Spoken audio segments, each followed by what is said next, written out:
ഇപ്പോൾ നമുക്കത് ഉണ്ടാക്കാൻ തുടങ്ങാം. അപ്പോൾ അതിന് മെയിനായിട്ട് വേണ്ടത് ഒരു പിടി മുരിങ്ങയില ഉണ്ട് നമ്മുടെ കയ്യിൽ.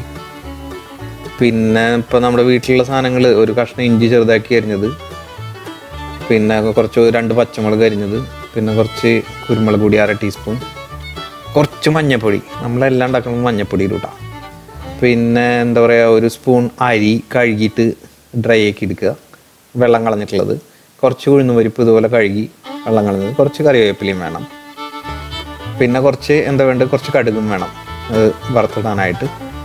പിന്നെ നമുക്ക് വേണ്ടത് ഒരു സവാള ചെറുതാക്കി അരിഞ്ഞിട്ട്, ചെറുതാക്കി അരിഞ്ഞാൽ നമുക്ക് അറിയണ പോലെ അരിയട്ടെ, അതിന് നീളം വീതിയൊന്നും കൃത്യമാവണമെന്നൊന്നുമില്ല. പിന്നെ കുറച്ചൊരു കാമുറി തേങ്ങ അരിയത്, ഒരു 3 മുട്ടയും വേണം, ഒരു 3 മുട്ട ഞാൻ എടുക്കുന്നുണ്ട് കേട്ടോ.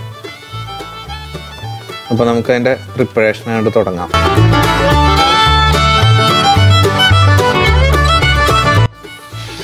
നമ്മളൊരു പാൻ എടുത്തിട്ട് ഒരു 2 ടേബിൾ സ്പൂൺ വെളിച്ചെണ്ണ അതിലേക്ക് ഒഴിക്കുക. അത് ചൂടായി വരുമ്പോൾ നമ്മൾ എന്താ ചെയ്യേണ്ടതെന്ന് വെച്ച് കഴിഞ്ഞാൽ കടുക് എടുത്തിട്ട് അതിലെടുത്ത് പൊട്ടിക്കുക. കടുക് പൊട്ടുന്നുണ്ട്, നന്നായിട്ട് പൊട്ടി വരുന്നുണ്ട്. കടുക് പൊട്ടിക്കഴിഞ്ഞാൽ നമുക്ക് കറിവേപ്പില ചേർക്കാം. കറിവേപ്പില, അരി ചേർക്കുകയാണ്. കഴുകിയെടുത്താണ് കേട്ടോ നമുക്ക് കിട്ടണ അരി. ഇപ്പം എന്ത് അരിയാണെന്ന് നമുക്ക് അറിയില്ലല്ലോ. ഉഴുന്നും പരിപ്പ് കഴുകി വെച്ച് ഉണങ്ങി പിടിച്ച്, അത് കാരണം കൊണ്ടാണ് കേട്ടോ. ഓക്കെ, ഉഴുന്നും പരിപ്പ് ഇട്ടു, പിന്നെ പച്ചമുളക് ചേർത്തു, നന്നായി ഒന്ന് ഇളക്കുക. പിന്നെ നമുക്ക് ഇഞ്ചി അരിഞ്ഞ് വെച്ച് ഇഞ്ചി ഇടാം, എല്ലാം കൂടി ഒരുമിച്ച് ഇടാം കേട്ടോ, കുഴപ്പമൊന്നുമില്ല. നമ്മളിപ്പോൾ സദ്യക്ക് നല്ല ഉണ്ടാക്കുന്നത്, വീട്ടിലുണ്ടാക്കുന്നതല്ലേ. ഒന്ന് മൂത്ത് വരട്ടെ, ആ ഒരു പച്ച ചുവയൊക്കെ ഇഞ്ചിയുടെ ഒന്ന് മാറി കിട്ടിക്കഴിഞ്ഞാൽ നമുക്ക് ബാക്കിയുള്ള ആ പൊടികളും കൂടി അങ്ങോട്ട് ചേർക്കാം. സവാള ഇടാൻ മറന്നുട്ടാ. സവാള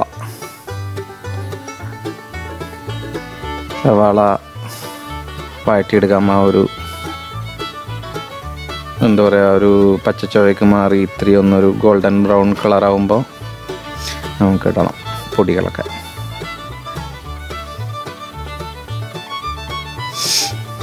കുറച്ച് ഉപ്പ് ചേർത്ത് കഴിഞ്ഞാൽ, ഈ സവാള ഇട്ട് കഴിഞ്ഞാൽ കുറച്ച് ഉപ്പ് ചേർത്ത് കഴിഞ്ഞാൽ അത് പെട്ടെന്ന് സോട്ടയായി കിട്ടാൻ സഹായിക്കുന്നത്. അപ്പോൾ അത് കുറച്ച് ഉപ്പ് ചേർക്കുക. ഉപ്പൊക്കെ ഞാൻ എന്താ ഈ ടേബിൾ സ്പൂൺ ടീസ്പൂൺ എന്നൊന്നും പറയാത്തതെന്ന് വെച്ചാൽ ഓരോരുത്തർക്കും ഓരോ ഉപ്പാണ്, അവരവരുടെ ടേസ്റ്റിനനുസരിച്ച് ഉപ്പ് ചേർക്കുക, മനസ്സിലായ? നന്നായി ഇളക്കുക. ഇതിലേക്ക് നമ്മൾ ഒരു 3 മുട്ട പൊട്ടിച്ചെടുത്തിട്ടുണ്ട്. അത് നന്നായിട്ടൊന്ന് എന്താ പറയുക, സ്പൂൺ വെച്ചിട്ടാ അല്ലെങ്കിൽ ഒരു വിസ്ക് വെച്ചിട്ടാ ഒറ്റ നന്നായി ഒന്ന് പതപ്പിച്ചെടുക്കുക, കട്ടയൊക്കെ ഉടച്ച് നല്ല രീതിയിൽ. അപ്പോഴേക്കും നമുക്ക് ബാക്കിയുള്ള പൊടികൾ നമ്മൾ പാനിലേക്ക് ഇടാം കേട്ടോ.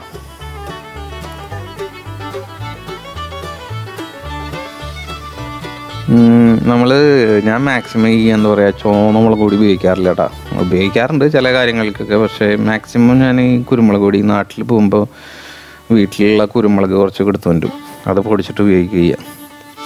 ഇതിലേക്ക് നമ്മൾ ആ ഒരു ബൗള് മുരിങ്ങയുടെ ഇല അങ്ങനെ ഇടുകയാണ്. കാരണം മുരിങ്ങയുടെ ഇലയൊക്കെ പെട്ടെന്ന് വേവ് കൂട്ടാം, അധികം നേരമൊന്നും വേണ്ട. ഒരു 2-3 മിനിറ്റ് അടുപ്പത്ത് വെച്ചാൽ തന്നെ മുരിങ്ങയുടെ ഇല വേവും. പിന്നെ എന്താ പറയുക, ഇലക്കറികളൊക്കെ എന്ന് വെച്ച് കഴിഞ്ഞാൽ കൂടുതൽ വേവിച്ചാൽ അതിൻ്റെ ഗുണങ്ങളില്ലാണ്ടാക്കണമെങ്കിൽ നല്ലത് ഒന്നാ ഒരു പച്ചപ്പ് കണ്ട് പച്ച ഒരു ഇതുണ്ടല്ലോ, അതാണ് മാറ്റിയെടുത്തിട്ടാണ് കഴിച്ചു കഴിഞ്ഞാണല്ലോ നമുക്കതിൻ്റെ എല്ലാ സത്തയും കിട്ടും. അല്ലാണ്ട് നമ്മളെന്താ വെച്ചാൽ അതിനെ വറുത്ത് പൊരിച്ച് അങ്ങോട്ട് നശിപ്പിച്ച് എന്നിട്ടാണ് നമ്മൾ കഴിക്കുന്നത്. നമ്മൾ അതിൻ്റെ ഇതല്ലല്ലോ, ഗുണങ്ങളല്ലല്ലോ നോക്കണേ. ഇപ്പോൾ ഒരുവിധം ഒരു 3-4 മിനിറ്റ് കഴിഞ്ഞപ്പോൾ മുരിങ്ങയുടെ ഇല ഇങ്ങനെ ആയിട്ടുണ്ട്. അതിലേക്ക് ആ മുട്ട കലക്കി വെച്ചതുകൊണ്ട് ഒഴിക്കുക തന്നെ. എന്നിട്ട് ഒന്ന് ആ ഒരു മുരിങ്ങയുടെ ഇലയും എല്ലാം കൂടിയിട്ടൊന്ന് മിക്സ് ചെയ്യാൻ നന്നായിട്ട്, എല്ലായിടത്തും ഒരുപോലെ പിടിച്ചോട്ടെ. ഒന്ന് എന്താ പറയുക, ഒന്ന് വെന്ത് വന്നോട്ടെ. എന്നിട്ട് നമുക്കതിനൊന്ന് എന്താ പറയുക സ്ക്രാമ്പിൾ ചെയ്യാം, കൊത്തിപ്പൊരി പോലെ.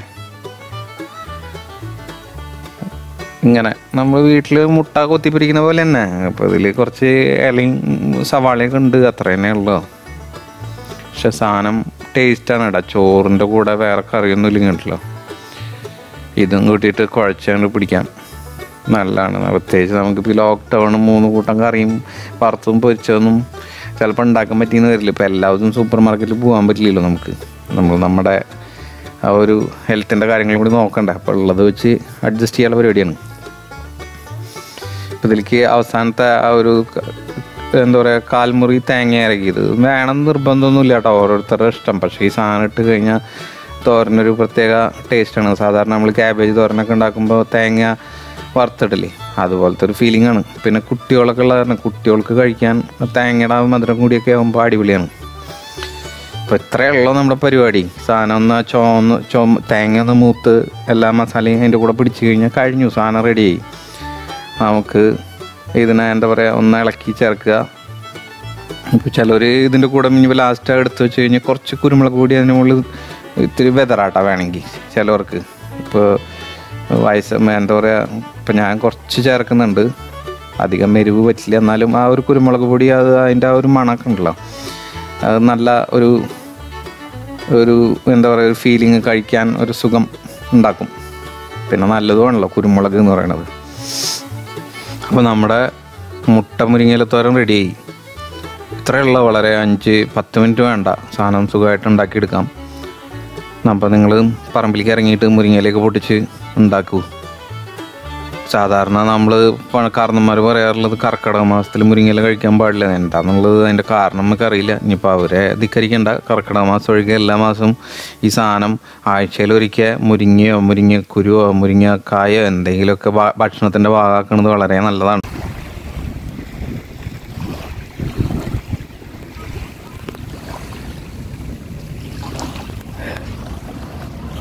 Bye.